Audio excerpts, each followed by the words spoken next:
Hari-hari. Kaibigan, welcome back.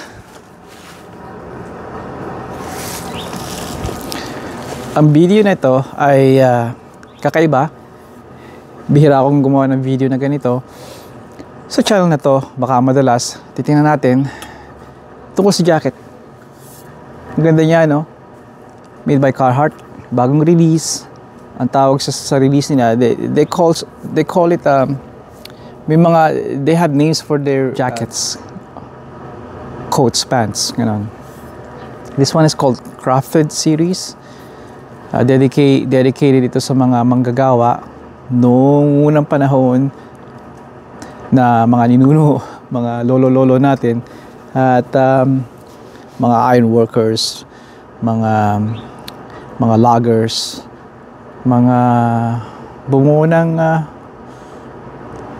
naging malaking parte ng Norte America sa pagbuo ng bansang Norte America.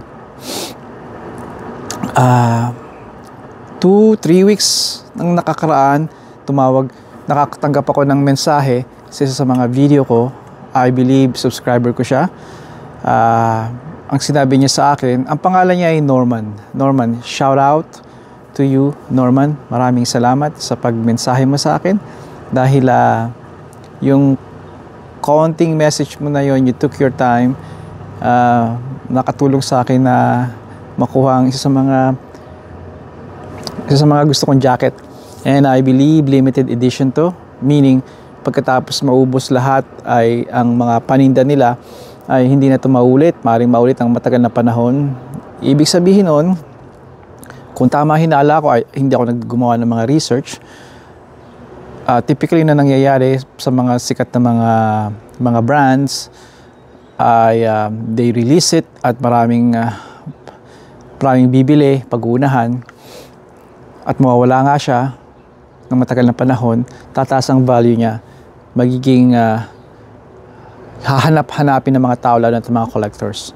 Kaya I don't know kung tama hinala ko, pero parang maring ganoon na mangyari. Kung hindi man, I still love the jacket.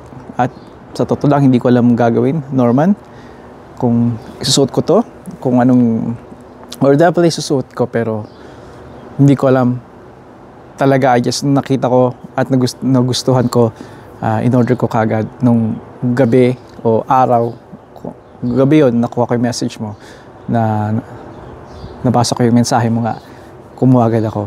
Dalawa sana sila, pero yung isa hindi kasya sa akin, medium size. I'm a naturally medium, pero ang medium sa Carhartt is actually large. Kaya you always size down. That's 99% of the time. You still have to do your homework, like yung chest size at yung weight mo, hindi lang yung height. Chest, shoulder, you know. Kaya maraming salamat sa iyo. Itong gusto ko lang, this video is para sa iyo, para sabihin sa iyo na maraming salamat.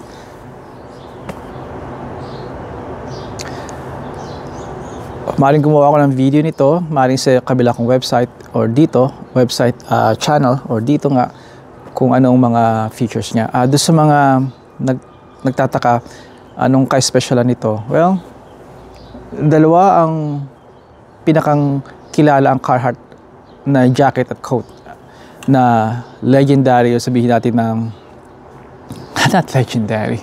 What am I talking about? Maybe it is. Maybe they are. It's heritage. Right? Yun na yung coat nila na short coat. Kilalang kilala yon. I have one. Ang pangalan ay Tough Duck, ang brand, which is a great company rin. Canadian made. Great, awesome coat. Nakita nyo yun. Nakuha ko yun sa glorified ukay-ukay sa Richmond Hill, Hillcrest Mall. Gumawa ng video na yon. Kaya check it out too. At ang ikalawa na kinuha ng Carhartt, kilalang Carhartt, ay yung Detroit jacket. So that's a jacket, Detroit jacket ang tawag, at short coat. Na pinagsama sila, kaibigan. Pinagsama sila, at ang pinagsama, ito ang resulta. Kung makikita ninyo, yung top portion niya, dalawang malaking bulsa, may flap closure button na ang botones niya is a logo of the old Carhartt, heart shape. Kaliwa, yun na lang napakaganda na. Yeah, botones lang, no? Kaliwa ay open pocket, malaki, katulad ng makikita nyo sa traditional na short coat. Sa baba naman, slant pocket, no zipper, just slant pocket, which I love yung slant pocket. Madali mo ilagay yung kamay mo, and it has this, chinan ko, meron siyang kind of Sherpa line, and it's nice. Meron siyang, we can tell, a little hand warmer. Yun yung baba ng Detroit jacket naman, kaya pinagsama nila. At kaya ang resulta, short jacket ang tawag dito. Kaya bago ako tapusin ang video na to, sa mabilis ng video na to, ay gusto ko ipakita sa inyo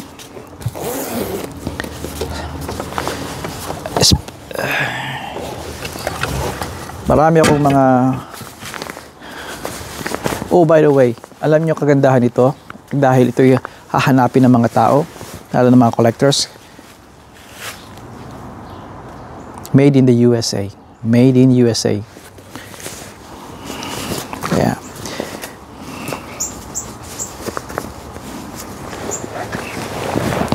hindi ako ganito magsuot ng jacket, pero ayokong ipakita sa inyo na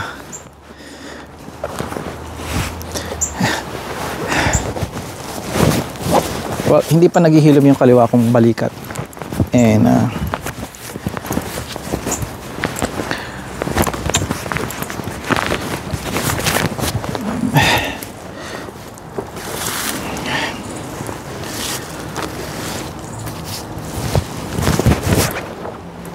now, ang suot ko dito ay meron akong mid layer na wool, kaya medyo bulky. Not so bulky, pero kailangan nyo i-consider. I have this wool, heavy wool mid layer. Ganun ako magsuot dito pag alam kong tatagal ako sa lamig. Here it is. This is size small.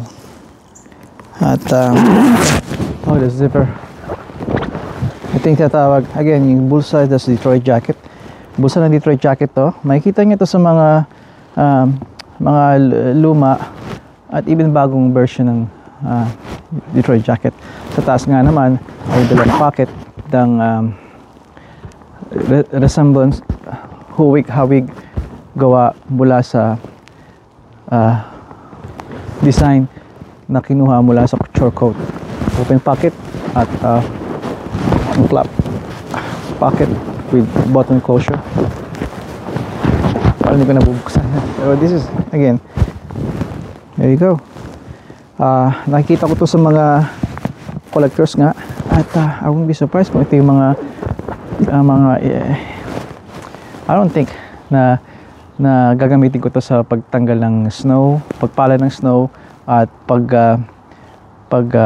paglilinis ng mga bakuran sa maraming mga dahon, o pagpuputol ng kahoy, or pagmemekaniko. Kaya